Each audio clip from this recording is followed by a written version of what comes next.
À quoi faut-il s'attendre pour cette manifestation samedi ? Alors la menace est importante.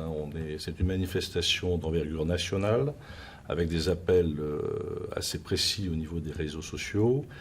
Il faut s'attendre effectivement à ce qu'on ait une manifestation violente, avec la commission d'exaction, de dégradation, et qui nécessite par conséquent un dispositif d'envergure. Violente à quel niveau justement ? Sur la présence notamment de Black Bloc, de gens qui sont venus non pas pour manifester, mais essentiellement pour en découdre. Alors vous avez restreint le périmètre.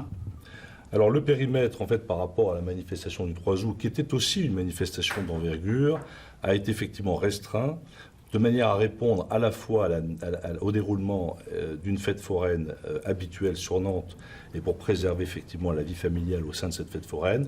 Et ça a été restreint aussi, notamment au niveau de la préfecture, pour justement éviter toute exaction à son endroit, sans oublier aussi la place de l'Orne, qui est un lieu particulièrement, effectivement, où il y a l'appel à rassemblement, qui est aussi un lieu particulièrement stratégique, parce qu'il y a énormément de bâtiments institutionnels et de commerce autour. Alors le cours des 50 otages, c'est le lieu emblématique des manifestations nantaises.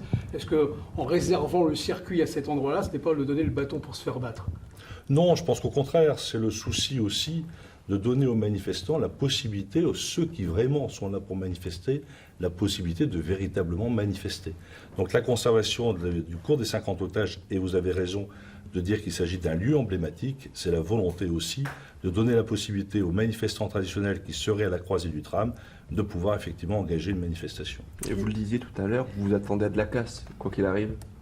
On fera tout pour l'éviter, bien entendu. Mais ils sont autorisés à manifester même s'il n'y a pas d'autorisation. Mais le problème, c'est qu'à partir du moment où ils sont interdits sur les lieux de manifestation, leur présence, effectivement, constitue une infraction qui pourra être constatée si on le juge nécessaire. Mais notre objectif, c'est d'éviter, en tout cas, qu'ils puissent rejoindre, bien entendu, les périmètres qui sont interdits. Vous êtes très très discret sur le dispositif. Oui, parce qu'il faut l'être. Vous savez, quand vous avez une manifestation traditionnelle, on n'a rien à cacher, je veux dire, il faut être transparent.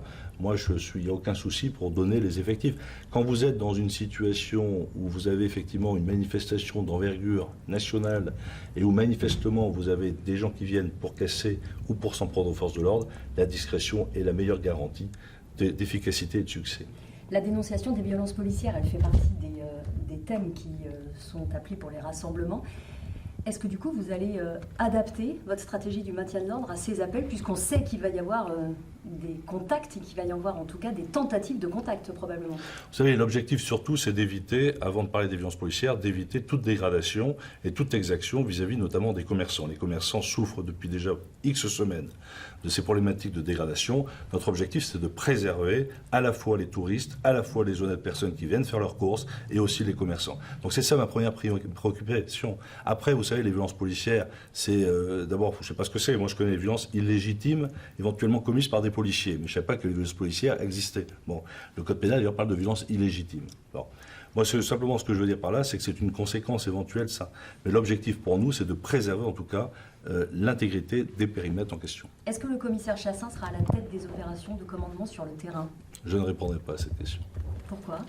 Pour une simple raison, c'est qu'elle ne fait pas l'objet, effectivement, elle n'est pas dans l'ordre public et on ne personnalise pas, on ne personnifie pas un dispositif. Mais vous savez bien que dans le contexte actuel, c'est une personne qui a été mentionnée dans un dossier important, qui n'est pas au cœur de notre point presse aujourd'hui, mais qui, malgré tout, était sur une opération du maintien de l'ordre.